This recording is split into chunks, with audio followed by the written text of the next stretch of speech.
Sixth heading, two adjacent angles of a parallelogram have equal measure.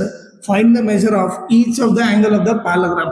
ಅವನೇನು ಕೊಟ್ಟಿದ್ದಾನೆ ನೋಡ್ರಿ, ಎರಡು ಅಡ್ಜಸೆಂಟ್ ಆಂಗಲ್ ಇದಾವಂತೆ, ಅವ್ರಿಬ್ರು ಈಕ್ವಲ್ ಅಂತ ಕೊಟ್ಟಿದ್ದಾನೆ. ಸೊ ನಾನೇನು ಮಾಡ್ಬಿಡ್ತೀನಿ, ಈಗ ಒಂದು ಪ್ಯಾಲಗ್ರಾಮ್ ತಗೊಂತೀನಿ.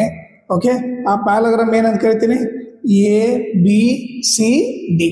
ಸೊ ಏನು ಬರೆಯೋಣ, let A B C D be a parallelogram ಅಂತ ಬರೆಯೋಣ. ಓಕೆ, ಅವನೇನು ಕೊಟ್ಟಿದ್ದಾನೆ, ಅಡ್ಜಸೆಂಟ್ ಆಂಗಲ್ ಇದಾವಂತೆ, ಅವರಿಬ್ರು ಈಕ್ವಲ್ ಅಂತ. ಸೊ ನಾನು ಅಡ್ಜಸೆಂಟ್ ಆಂಗಲ್ ಇದೊಂದು ಇದೊಂದು ಅಂತ, ಇವರಿಬ್ರು ಅಡ್ಜಸೆಂಟ್ ಆಂಗಲ್ ತಾನೆ, ಪಕ್ಕಕ್ಕಿರೋ ಆಂಗಲ್ ಅಡ್ಜಸೆಂಟ್ ಅಂತೀವಿ. ಇವರಿಬ್ರು ಈಕ್ವಲ್ ಅಂತೆ, ಇದು ಎಕ್ಸ್ ಇದ್ರೆ ಇದು ಕೂಡ ಎಕ್ಸ್ ಇರುತ್ತಂತೆ. ಓಕೆ, ಇವರಿಬ್ರು ಈಕ್ವಲ್ ಅಂತ ಕೊಟ್ಟಿದ್ದಾನೆ. ಸೊ ನಾನೇನ್ ಮಾಡ್ತೀನಿ, let the equal adjacent angle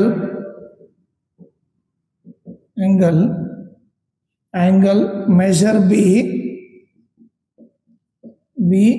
x. Okay, adjacent angle measure ಏನು, ಎಕ್ಸ್ ಇರಲಿ, ಇದು ಎಕ್ಸ್ ಇದ್ರೆ ಇದು ಎಕ್ಸ್ ಆಗುತ್ತೆ, ಹೌದಾ?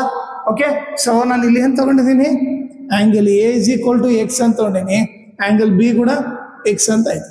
ಓಕೆ, ಈಗ ನೀವು ನೋಡಿದ್ರೆ ಇವರಿಬ್ಬರು ಸೇರಿದ್ರೆ ಎಷ್ಟಿರಬೇಕು, angle A plus angle B is equal to ಎಷ್ಟಿರ್ಬೇಕು, 180 ಡಿಗ್ರಿ. ರೀಸನ್ ಏನು, the sum of adjacent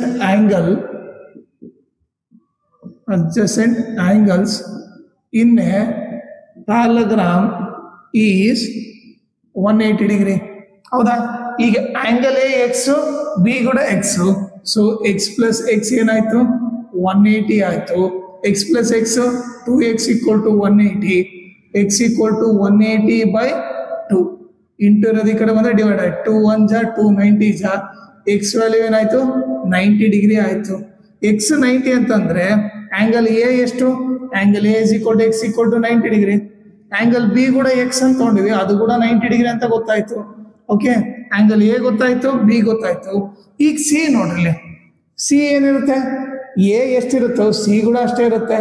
okay, so ಏನ್ ಬರೀತೀವಿ, angle C is equal to angle A is equal to 90 degree ಅಂತ ಬರಿತೀವಿ. ಅದೇ ರೀತಿ ಬಿ ಎಷ್ಟಿರ್ತದೆ, ಡಿ ಕೂಡ ಅಷ್ಟೇ ಇರ್ತದೆ. ಸೊ ಏನ್ ಬರಿಬಹುದು, angle D is equal to angle B is equal to 90 degree ಅಂತ ಬರಿಬಹುದು.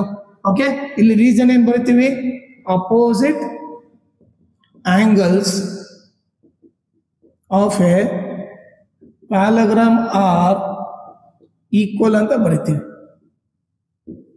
ಓಕೆ, ಸೊ ಈಗ ನೀವು ನೋಡಿದ್ರೆ ಎ ವ್ಯಾಲ್ಯೂ ಗೊತ್ತಾಯ್ತು, ಬಿ ವ್ಯಾಲ್ಯೂ ಗೊತ್ತಾಯ್ತು, ಸಿ ವ್ಯಾಲ್ಯೂ ಗೊತ್ತಾಯ್ತು, ಡಿ ವ್ಯಾಲ್ಯೂ ಕೂಡ ಗೊತ್ತಾಯ್ತು.